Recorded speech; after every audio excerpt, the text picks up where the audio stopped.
They faked a health crisis to steal my money. At first, I didn't believe it. I couldn't. I trusted them, treated them like family. I even sacrificed everything to help them in their time of need. But I should have seen the signs. Now, they'll never get away with it. This is the story of how I exposed their lies, how I turned their betrayal into my greatest comeback, and how I made them regret ever crossing me. But before we dive in, make sure you hit that like button and subscribe. You don't want to miss how this story ends. My name's Ryan Mitchell, I'm 32, a mechanic, and I run a small shop in a small town on the outskirts of Chicago. Every day's the same: get up at 6 a.m., brew a pot of coffee, punch in the time clock by 7, smell the oil, the gasoline, the worn-out rubber, you know, the kind of work that gets into your bones and your blood. It's honest, it's hard, but it's real. I wasn't born with silver spoons or easy breaks. Every dime I earned, I fought for it. I built my business from scratch with my own 2 hands.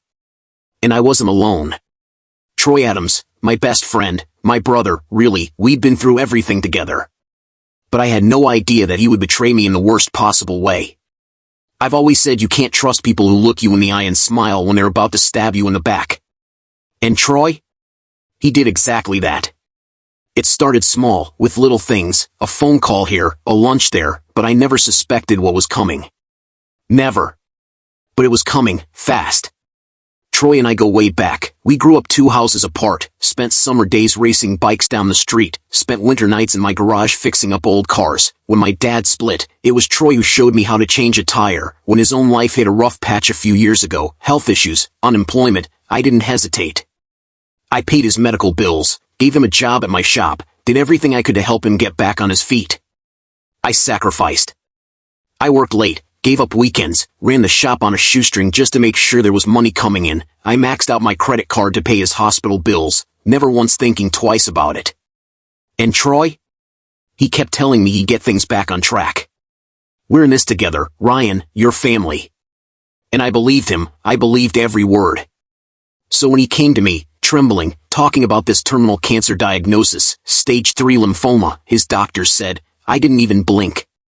I pulled $20,000 from the emergency fund. I ran a fundraiser at the high school gym. People donated what little they could. But I didn't see the lies. I didn't see the Rolex he was wearing on his wrist the day he asked for help. I didn't see the receipt for the luxury watch tucked away in the paperwork on my desk. I didn't see the signs. But I sure as hell saw them later.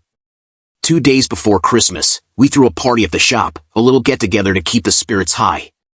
It was supposed to be fun, but then I saw him. Troy, holding a beer, flashing that new Rolex, surrounded by everyone, pretending to be the cancer survivor hero. Something inside me twisted. I pulled him aside, out back with a cold air bit straight through my jacket. Where'd you get the watch, Troy? I asked, trying to keep my voice even. He laughed, like I was the crazy one. Come on, bro, you think I'm spending fundraiser money?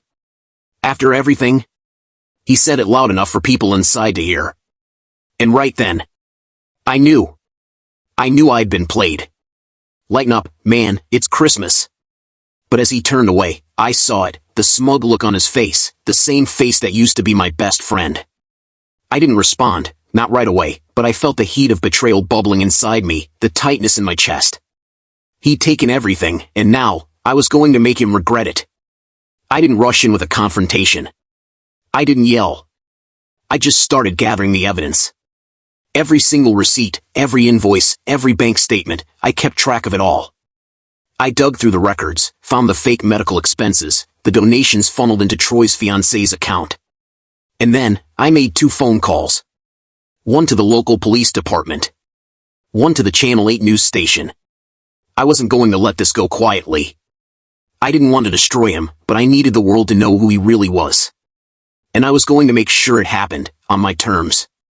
3 days later, Channel 8 aired the story. Local businessman accused of faking cancer for fundraiser money. And my phone started blowing up. Calls, texts, messages. Troy, bro, we need to talk, now, WTF did you do? You're ruining my life, man. But I didn't reply. I watched him freak out from the comfort of my office. He showed up at the shop, screaming, demanding answers. You owe me, Ryan. After everything I did for you. But I stayed calm, stayed quiet. And that's when the cops showed up. They arrested him in front of everyone, and Channel 8's camera crew caught it all. Watching him struggle in handcuffs? It didn't feel like revenge. It just felt like justice. Troy was dragged away in cuffs, slipping on the ice like some broken man. The crowd watched as he tried to run, only to fall flat on his face. The news station broadcasted every humiliating second. His life, his reputation, everything he'd built on lies, shattered in minutes. And I didn't say a word. I just stood there, watching it happen. It was over. The truth had come out. And Troy was finally exposed for what he really was. The fallout wasn't pretty. Troy's fiancée left him, his parents turned their backs, friends abandoned him. And me? I didn't feel satisfaction. Watching someone you thought you knew lose everything doesn't feel good. But I did feel something. I felt my own strength, my own resolve. Because I didn't become like him, I didn't let his lies destroy me. I stayed true to who I was.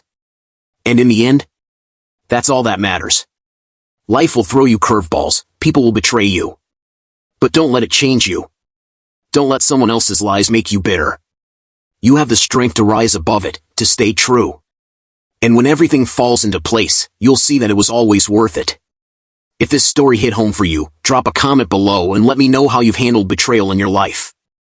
And make sure to subscribe, we're just getting started. Stay strong, stay true. Thanks for listening, I'll see you next time.